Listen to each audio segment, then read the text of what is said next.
Le portrait de Vox Pop nous emmène dans la banlieue de Londres. Eileen Shub est devenue une icône en dénonçant la maltraitance des personnes âgées dans les maisons de retraite. Je m'appelle Eileen Shub. J'étais auxiliaire de vie dans une maison de retraite et j'ai lancé l'alerte sur les abus dont j'ai été témoin. Ce que j'ai vu m'a poussé à bout, j'ai décidé de me battre. Eileen Shub a 55 ans.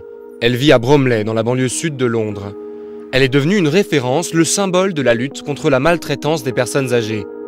Son téléphone ne cesse de sonner depuis qu'elle a créé en 2001 son association Compassion in Care. Aujourd'hui, une aide-soignante lance un cri d'alarme sur les agissements de la maison de retraite où elle travaille. Dans mon service, on donne des antibiotiques toutes les 12 heures au lieu de les donner toutes les 24 heures. J'ai déjà vu des gens qui distribuaient des médicaments périmés aux pensionnaires, au lieu de les rapporter à la pharmacie.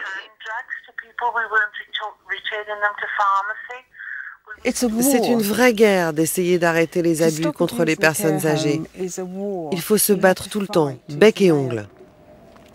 Tout a commencé en 1995. Eileen est embauchée en tant qu'auxiliaire de vie dans une maison de retraite. Je travaillais ici avant, alors c'est spécial de revenir ici pour moi. À l'époque, Eileen croit avoir enfin trouvé sa vocation. La maison de retraite est gérée par Bupa, une compagnie privée qui possède 250 autres établissements dans le pays. Au début, j'étais très heureuse. Vous savez, j'aimais mon travail, tout simplement. J'aimais chaque minute que je passais là-bas. L'arrivée d'une nouvelle équipe va tout changer. Eileen va être témoin de mauvais traitements répétés sur les pensionnaires. Je me sens tellement triste. Des gens sont morts ici alors qu'ils auraient pu être sauvés. On assommait des gens avec des cachets. Certains patients se réveillaient tous les jours avec des douleurs atroces. On les laissait souffrir. Ils étaient devenus méconnaissables. Harcelée par son employeur, forcée à démissionner, Eileen porte plainte. Mais après 2 ans de procès, aucune sanction n'est retenue contre la société Bupa. Je pensais que je vivais dans un pays civilisé, que nous avions un bon système de justice et que les politiciens étaient du côté des citoyens.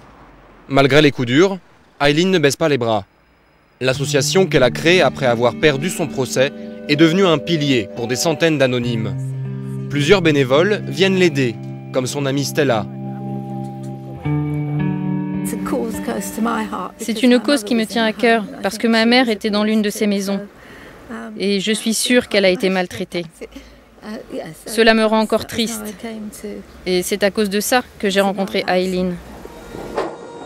Pour prouver la maltraitance des personnes âgées, Eileen n'hésite pas à filmer en caméra cachée dans les maisons de retraite. Des images comme celle-ci, Eileen en a été témoin. Ces preuves de violence, elle les envoie aux médias qui les diffusent. Face à cette situation, le gouvernement a dû réagir. En 2009, une commission d'enquête confirme les accusations d'Eileen. 1/3 des centres de soins britanniques présentent des risques pour les patients. Pourtant, seuls 2 établissements ont été fermés à ce jour. Eileen, elle, n'a jamais retrouvé de travail depuis qu'elle a osé parler. Il n'y a pas de justice dans ce pays. Les lois ne protègent pas les plus faibles. La seule chose qui peut vous protéger, c'est qu'un lanceur d'alerte proteste pour révéler ce qu'il sait. Mais même dans ce cas, les lanceurs d'alerte sont crucifiés. Eileen est devenue l'icône des lanceurs d'alerte en Grande-Bretagne. Avec Gavin McFadden, elle a créé une association pour que leurs actions aient plus d'impact sur les institutions. Nous voulons que l'histoire d'Eileen soit connue dans le monde entier. C'est un modèle de ce que les gens ordinaires peuvent faire. Nous ne savons pas ce qui se passe réellement à l'intérieur de ces institutions. Les lanceurs d'alerte comme Eileen sont des témoins. Ils apportent des preuves et des témoignages précieux. Nous savons que ce qu'ils disent, c'est la pure vérité. Leur priorité, renforcer la loi sur la protection de ces citoyens courageux.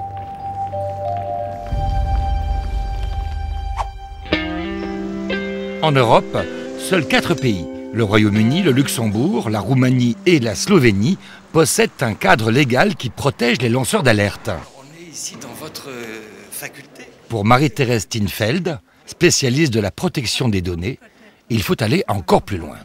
Vous avez écrit un article sur les lanceurs d'alerte, whistleblowers. Qu'est-ce que c'est un lanceur d'alerte selon vous? C'est compliqué. C'est une personne qui dévoile des dysfonctionnements graves, en accord avec sa conscience et sa liberté de parole.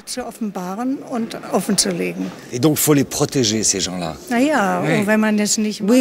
Si on ne le fait pas, ils perdent leur travail, se trouvent à la rue et ont de véritables problèmes de persécution parce qu'on les considère comme des loyaux.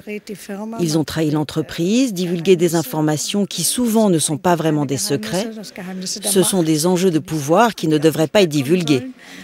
Vous comptez sur l'Europe pour vous aider? Maintenant, au niveau européen, on essaye de développer une réglementation commune concernant les lanceurs d'alerte. Car il faut savoir que beaucoup de multinationales implantées en Europe ont des cultures différentes. Elles gèrent ces problèmes à leur façon et cela doit changer.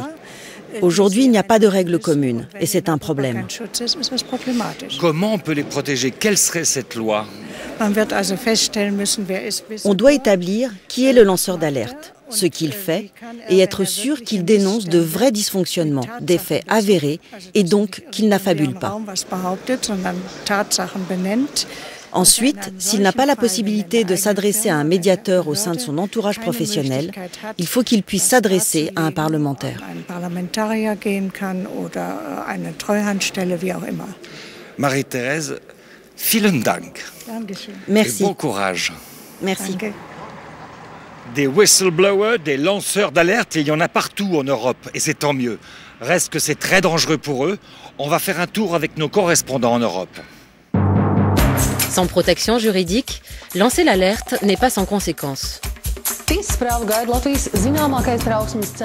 En Lettonie, le lanceur d'alerte le plus connu, Ilmar Spoikans, attend son procès.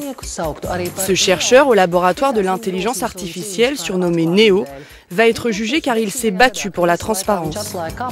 En 2010, il a révélé que de nombreuses autorités publiques ne s'étaient pas serré la ceinture, malgré le plan d'austérité et la crise économique. Aujourd'hui, NEO est considéré comme un dangereux hacker. Les politiciens lettons continuent de cacher des décisions importantes à l'opinion publique.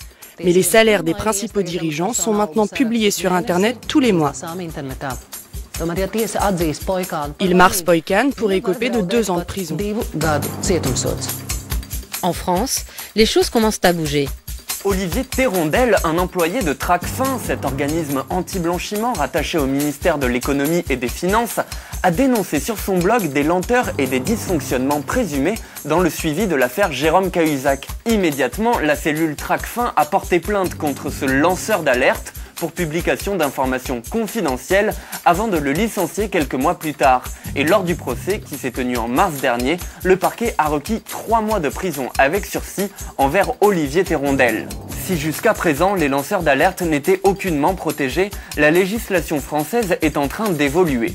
Fin 2013, un texte a été voté afin d'interdire certaines mesures de rétorsion à leur encontre, comme le licenciement ou l'harcèlement.